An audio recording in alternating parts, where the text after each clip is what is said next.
De economia, agora um olhar para o Brasil com Gabriel Monteiro, nosso analista, que já está aqui ao meu lado. Tudo bom, Gabriel? Bom dia. Um ótimo dia a você, Carol, e a todos que nos assistem. Vamos olhar para a economia do Brasil, porque hoje teremos a divulgação dos dados do varejo e principalmente aquele olhar atento para o que foi o primeiro trimestre de 2025.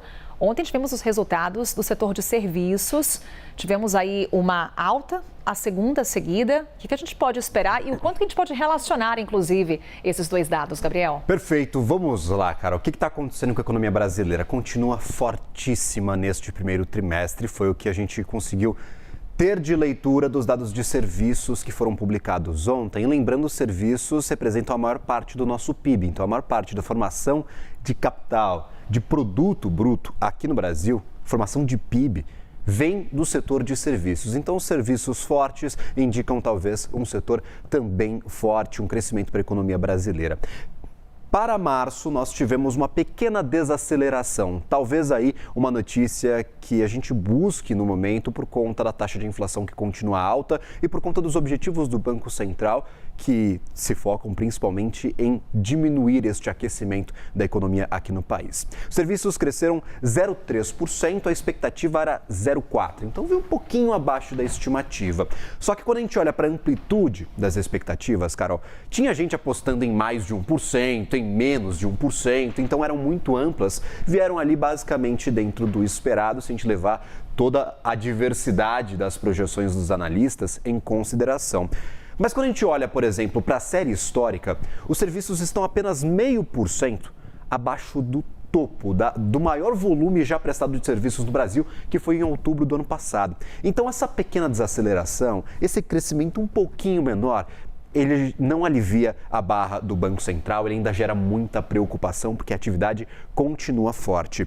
Talvez uma informação que a gente consegue puxar deste primeiro trimestre é que nos 3 meses iniciais de 2025, serviços caíram um pouquinho, 0,1% a menos do que nos 3 meses finais do ano passado. É o primeiro dado negativo em 7 trimestres seguidos. A gente vinha de uma crescente para o setor de serviços e parece que agora a gente estabilizou. Não é que os serviços estão caindo, não é que o setor está enfraquecendo, mas é que parou de crescer ou encontrou conforto nesta zona bastante alta de volume. Então, quando a gente olha para a economia, está muito bem, está bastante saudável, está sendo impulsionada por desemprego baixo, pelo aumento da renda do brasileiro. A gente teve reajuste do salário mínimo acima da inflação, que também ajuda nesta criação de serviços. E para o mês de março, alguns fatores que acabaram impulsionando, principalmente os serviços prestados a famílias, que são aqueles diretamente para o consumidor final. É hospedagem, é refeição, é, por exemplo, salão de cabeleireiro.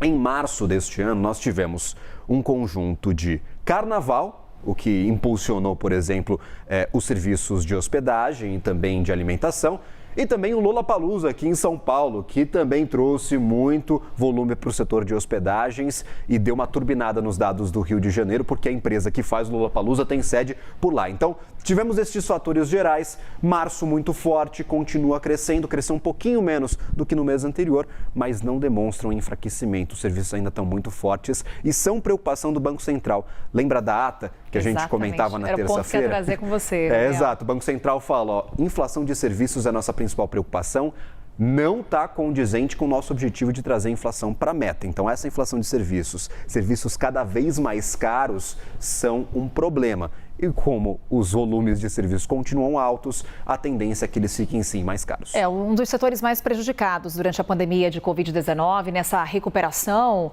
Gabriel. E com relação ao setor de varejo, expectativa dos dados hoje, o que o mercado nos diz, o que vem por aí? Perfeito. Só um adendo que eu queria fazer, já que você puxou a pandemia de Covid-19, acho interessantíssimo a gente fazer essa comparação. Se a gente comparar fevereiro de 2020, que é o último mês antes da pandemia começar, com este mês de março, os serviços estão 17% acima do que estavam no pré-pandemia. Então, o setor foi muito afetado. Nós tivemos, sim, uma crise para o setor de serviços, mas a recuperação foi espetacular. Então, a gente está prestando mais serviço hoje do que a gente prestava antes da pandemia. A recuperação já aconteceu. Nós estamos no nível máximo, no pico histórico para o setor de serviços.